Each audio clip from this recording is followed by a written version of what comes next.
Hello everyone, welcome to Mr. Hancock's English. This video here is going to be over a new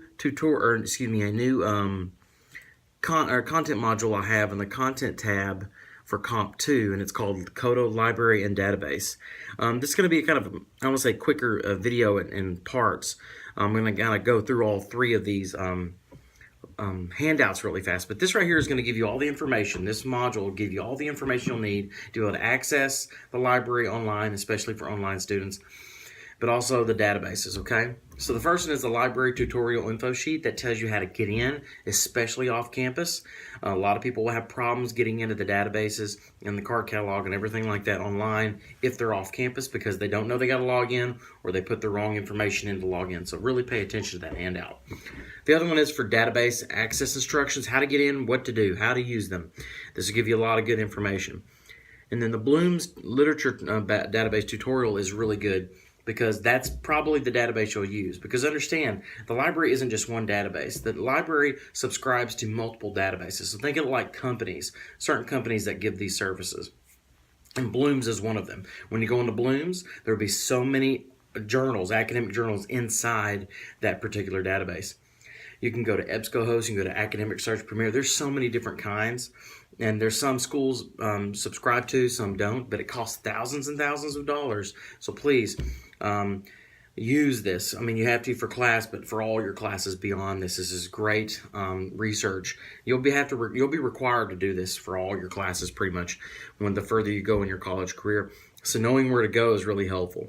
But anyway, let me look really fast at the library tutorial sheet. The main thing I just want to point out here is, number one, if you can go to the library in person at any time during the hours they post in this handout, please do so. It's wonderful. And you'll notice that anytime you can go to the library where there are actual librarians there that can help you and come look at what you're doing, give you direction, it's really good, I promise. And plus, it can be quiet, and the study rooms, as it tells you everything that's there.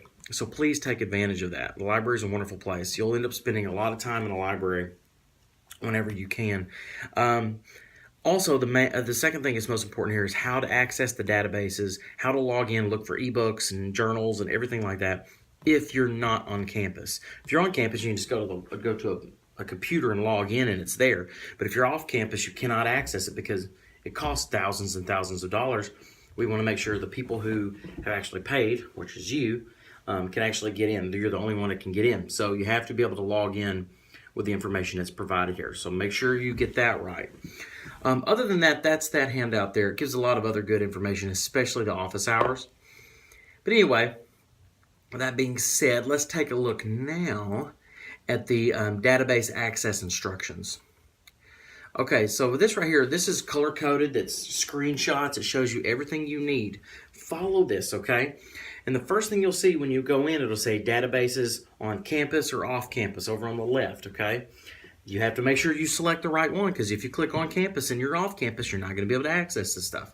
So it directs you there and gives you instructions the further you go down, what to put in, your student ID numbers and everything like that. And that right there gets you in. All right, this is what I kind of mentioned a minute ago. So anyway, that's how you'll get in, and now you'll be able to dig around. Now let me get out of this and go to the last one, Bloom's Literature Database Tutorial, okay? Once you get in, to log in, you'll be able to select any kind of database you want. And frankly, you just have to play around with this and look around. But once you log in through your off-campus access, you'll have selections. You'll have the ability to look for databases. Let me see here, as a matter of fact, let me click it and show you.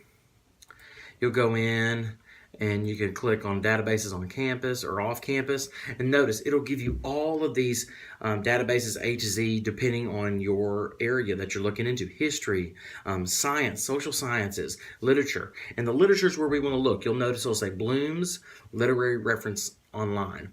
Now watch out, there's one in there called Citation Builder.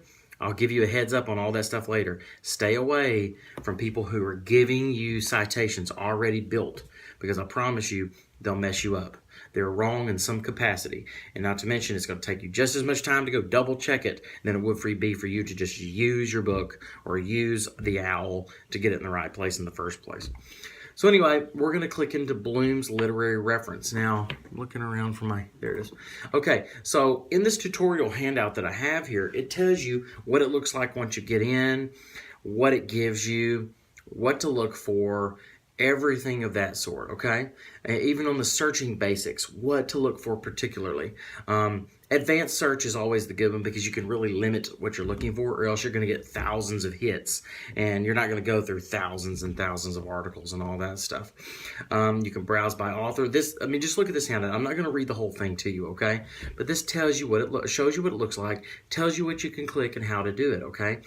The number one thing when it comes to research and digging through databases, y'all, and this is just the hard truth about academic research in college, it takes time. And that's why they call it research. You're going to search, and then you're going to search again. It takes time. The more you do it, the easier it gets. But even then, if you don't know the tricks and you don't know the tips and all that kind of stuff, it can become a little bit confusing and a little bit scary. The one thing I will say to this, you need to pay attention, as I said before in the previous videos and in the handouts and in your textbook, don't forget your textbook, that when you go into researching, you need to dig and review the literature and see what other people are thinking or what other people are saying before you come up with your thesis. You cannot come up with your thesis and your argument and then try to go find sources to plug in. That's what most students do, and that's what becomes a nightmare because they cannot find precisely the right kind of source to fit into their perfect little thesis. You can't do that. You develop the thesis after you read the text. You develop ideas in concurrence with the synthesis of the ideas of what other people are saying, sources, and just what's going on in the general or larger conversation. So you have to read the text, read the poems, think about what they're saying, but also go and see what other people are saying. Especially in poems, I'm going to make some videos on Frost and Wordsworth, especially Wordsworth. What the heck is he talking about? There's nothing wrong with going and seeing what the poem is about, seeing what other people are saying. That can really help you, okay? And then use that and synthesize it with your ideas to come up with your thesis. That's just one little tip I'll go more into later. But anyway, there are some handouts. It will really help you out. Look at those, review those. If you have any questions, please let me know.